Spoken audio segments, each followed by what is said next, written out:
오늘 본문에서는 이 요아스 왕의 뒤를 이어서 그 아들 아마샤가 남유다의 9번째 왕이 되는 이야기입니다.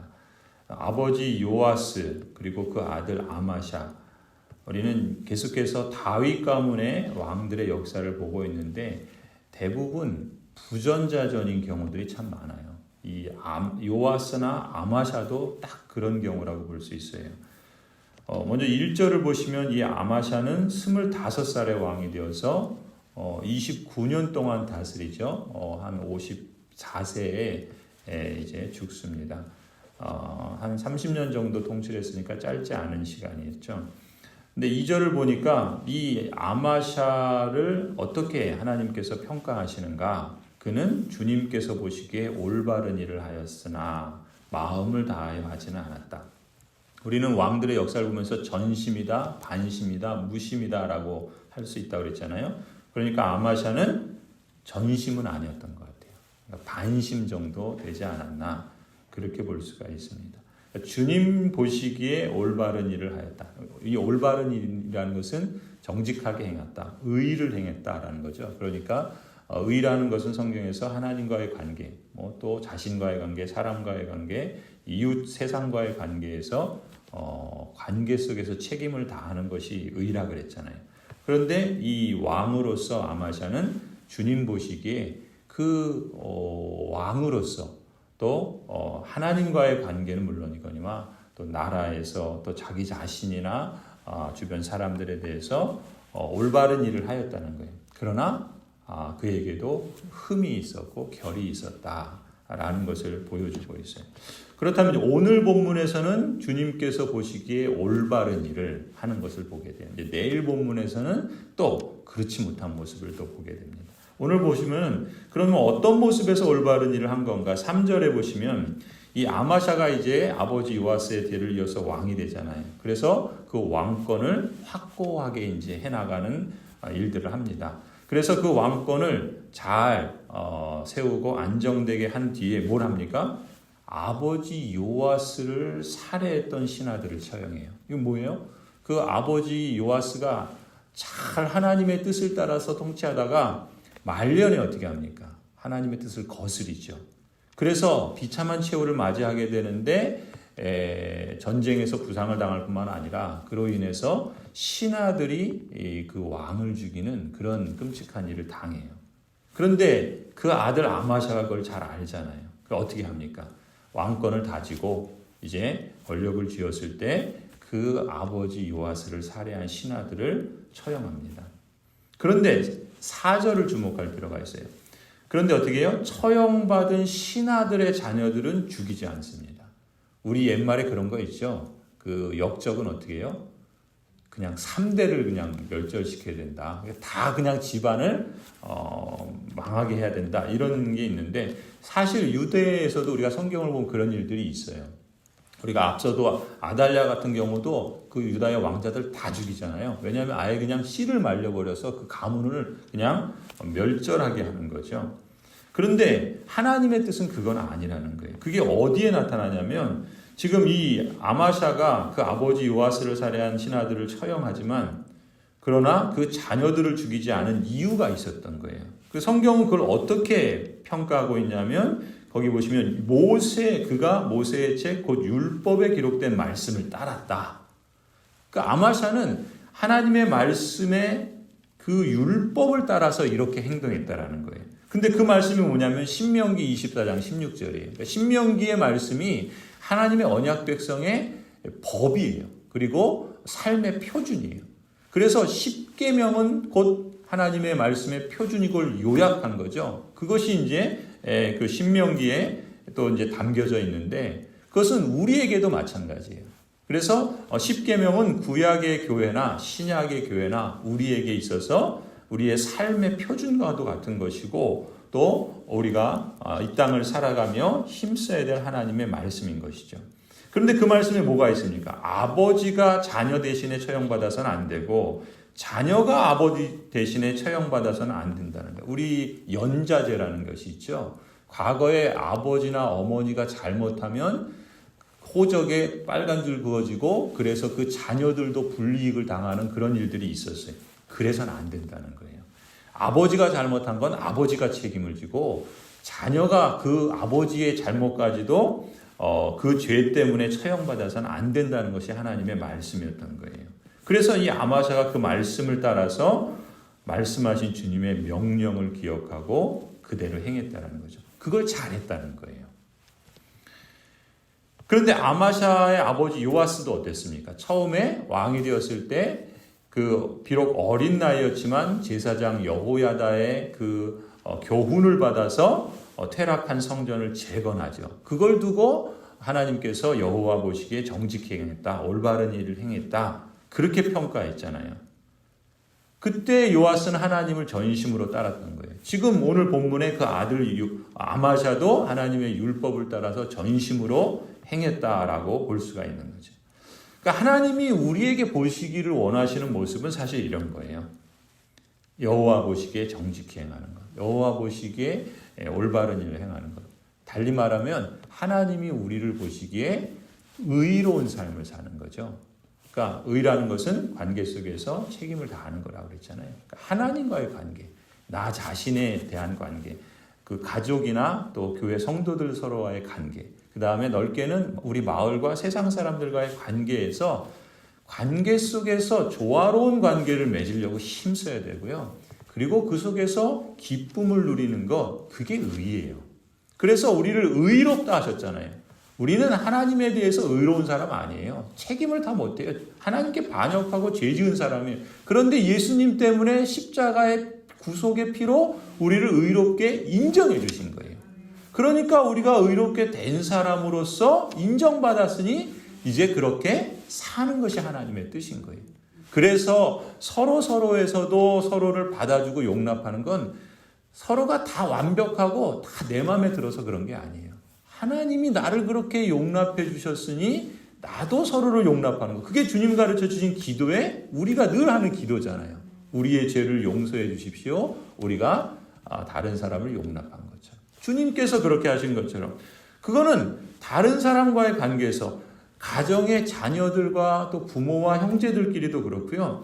또 영적인 식구잖아요. 교회 성도들은. 서로 간에 그렇게 힘쓰려고 해야 되는 거예요. 그게 하나님의 선하신 뜻인 거예요. 그건 자기 자신에 대해서도 마찬가지예요. 나를 보면 때로는 무능력하고 힘이 없고 또 고집스럽고 완악한 것 같아요.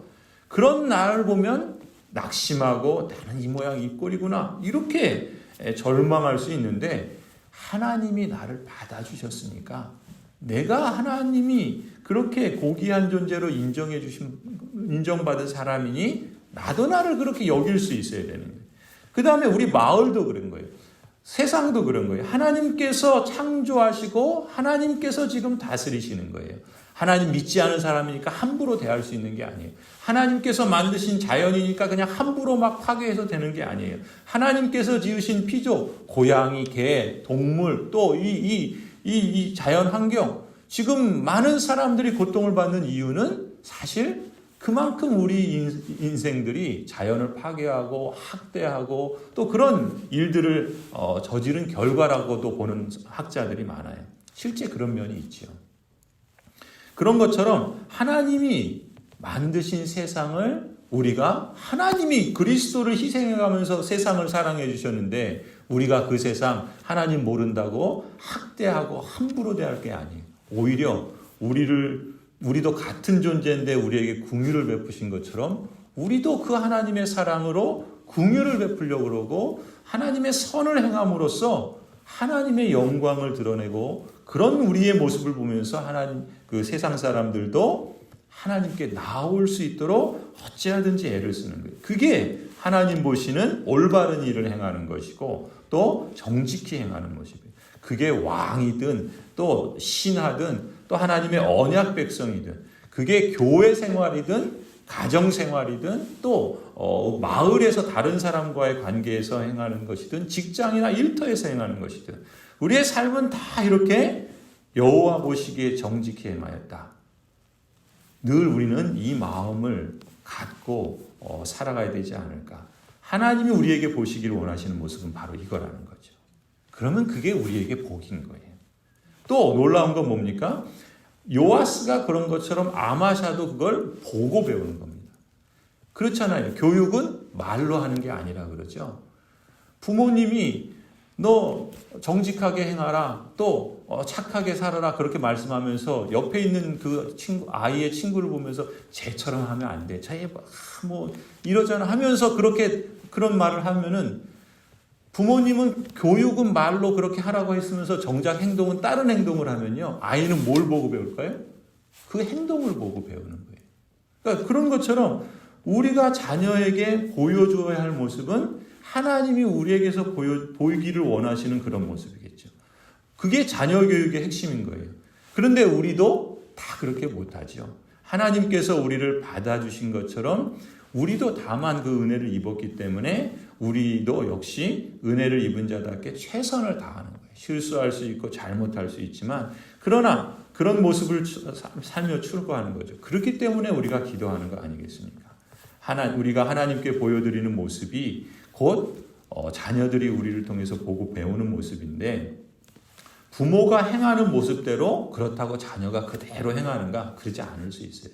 부모가 잘하는데도 부모가 기도하는데도 자녀가 그 모습을 보고 그렇게 안 할 수도 있어요. 그러나 우리가 하나님께 기대하고 그래서 더 기도해야 되는 건 뭡니까? 우리도 그런 모습으로 살아가려고 힘쓰고 우리의 자녀들도 그런 모습을 따라서 살아갈 수 있도록 하나님 은혜 베풀어 주시도록 행하는 거죠. 왜냐하면 자녀도 부모 때문에 벌을 받아서는 안 되는 것처럼 자녀도 각자 자신이 행동하는 것에 따라서 하나님께서 행하시는 거예요. 그러니까 어찌하든지 우리 자녀들도 그렇게 하나님이 기뻐하시는 삶을 살아가도록 기도해야 되는 거죠. 여러분 신앙의 대가인 어거스틴이라고 하는 교부가 있어요. 이분은 청년 시절에 방탕한 생활을 했어요. 그런데 그 어머니 모니카가 그 아들을 위해서 기도하지 않았습니까? 근데 기도의 응답이 이루어지질 않아요. 그렇다고 그 어머니가 아들을 포기했는가? 그렇지 않습니다. 근데 그 아들이 위대한 신학자가 되고 기독교 신학에 있어서 어마어마한 업적을 남기는 그런 사람으로 변화되는 거예요. 우리는 우리의 역할과 책임을 다할 때 하나님께 맡길 수밖에 없는 거죠. 그랬을 때 하나님께서도 긍휼을 베풀어 주시리라 믿습니다. 아무튼 지금 이 아마샤는 그 아버지 요아스와 같은 그런 모습을 전심으로 행하는 그런 모습을 볼 수가 있어요. 5절도 보시면 또 그런 모습을 봐요. 이 아마샤가 이제 통치할 때 에돔이라는 그 이웃 나라와 이방과 전쟁을 하게 되는데 그래서 30만 군대를 조직하고 지휘관들을 유다와 베냐민 그 남유다의 사람들 가운데 세웁니다.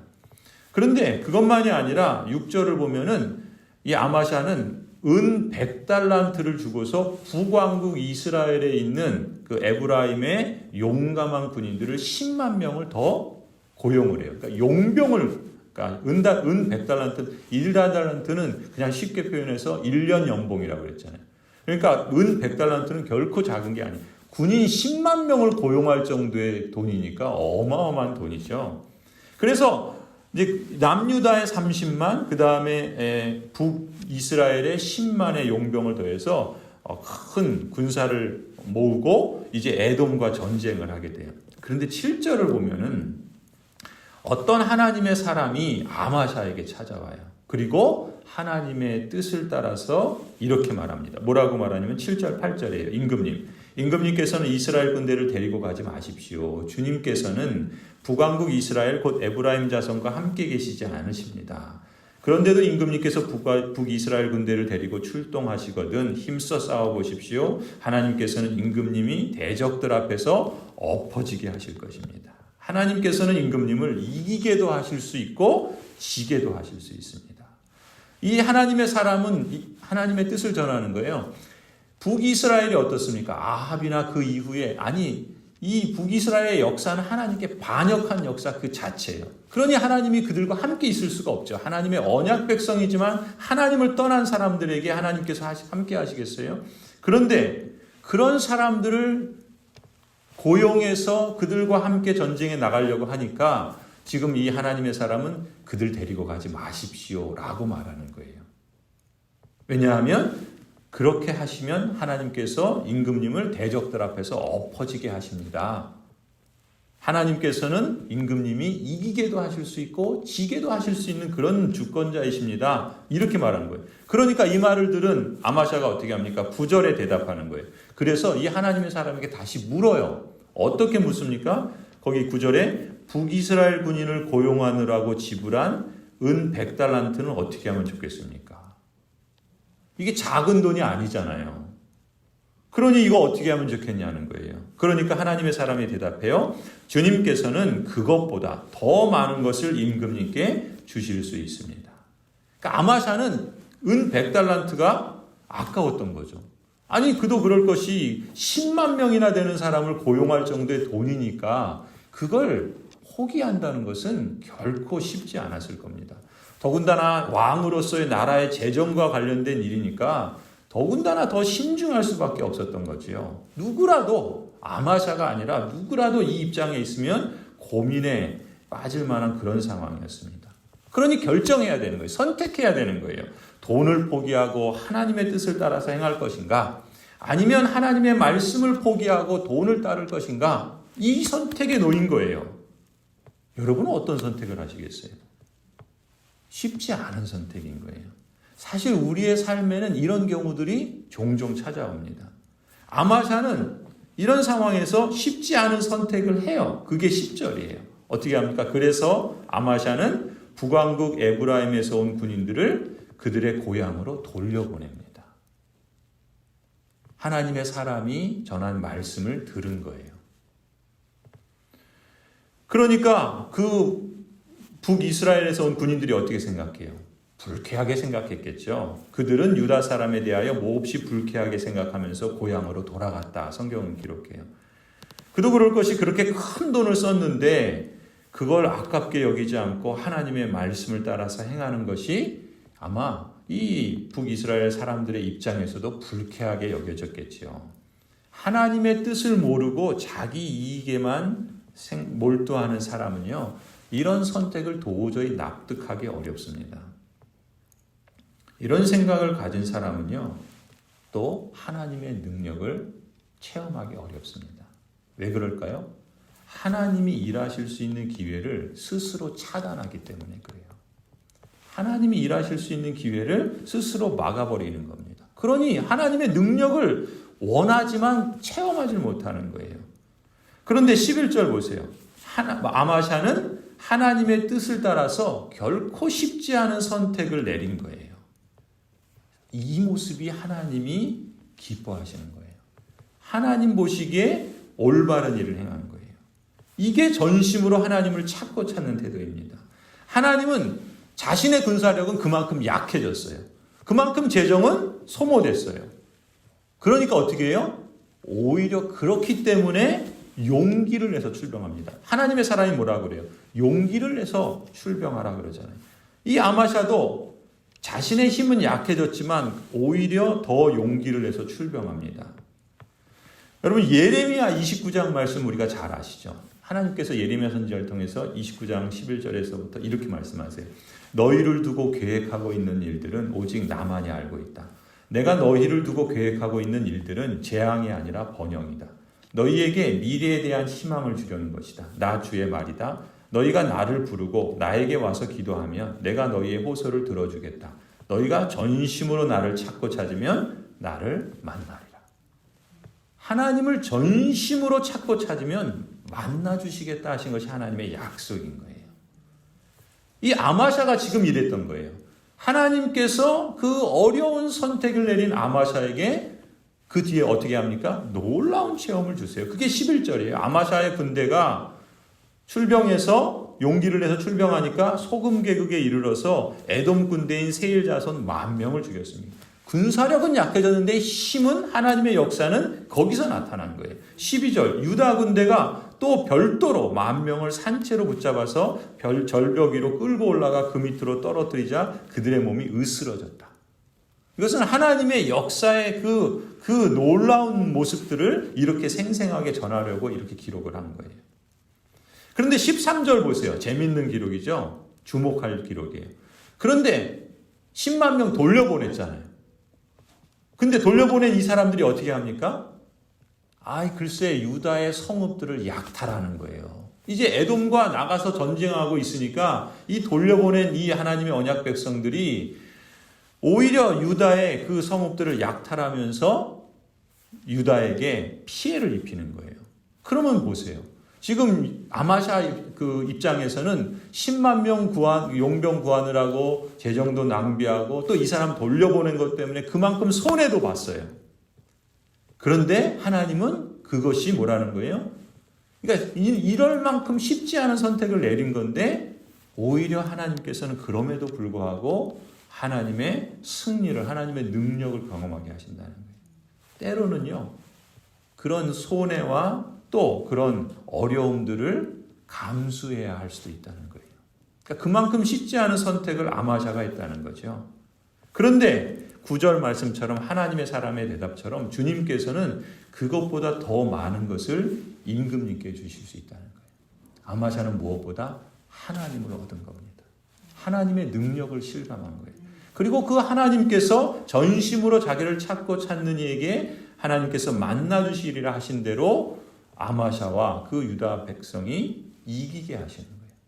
만일 아마샤가 다른 선택을 했다면 어떻게 됐을까요? 하나님은 이기게도 하시고 지게도 하시는 거예요. 그것을 우리는 성경을 통해서 볼 수 있습니다. 여러분, 우리의 삶의 상황이 그럴 수 있어요. 우리에게 맞닥뜨리는 상황이요, 좋을 수도 있고 안 좋을 수도 있습니다. 가령 우리가 건강할 수도 있고요, 그렇지 않을 수도 있어요. 그때 하나님의 말씀을 따라 믿음의 선택을 하는 것이 중요합니다. 그리고 용기를 내야 돼요. 여러분, 일이 잘 될 때도 있지만 안 되는 상황도 있을 수 있어요. 그때 우리가 믿음의 선택을 해야 합니다. 그리고 용기를 내야 되는 거예요. 여러분, 예배당을 재건축하는 거 할 수도 있고 안 할 수도 있어요. 우리는 어찌하든지 믿음의 선택을 해야 되는 거예요. 그리고 믿음의 선택을 통해서 용기를 내야 되는 거예요. 여러분, 지금 저로서는 부교육자들이 없으니까 힘들어요. 그러나 그 상황이 좋을 수도 있고 안 좋을 수도 있어요. 그러나 그럼에도 불구하고 믿음의 선택을 해야 되는 거예요. 그리고 용기를 내는 거예요. 그러면 하나님께서 우리에게 그런 상황들이요, 좋든 안 좋든 하나님은 우리가 어떤 선택을 하고 어떻게 용기를 내느냐에 따라서 그 기회나 어려움이 하나님의 놀라운 역사를 체험하는 기회가 될 수도 있고 하나님이 오히려 지게도 하실 수 있는 그런 일로 역사하신다는 것이죠. 우리가 하나님께 믿음의 선택을 하려고 힘쓰십시다. 그리고 더욱 용기를 내십시다. 하나님의 놀라운 역사를 우리에게 허락해 주시기를 간절히 소원합니다.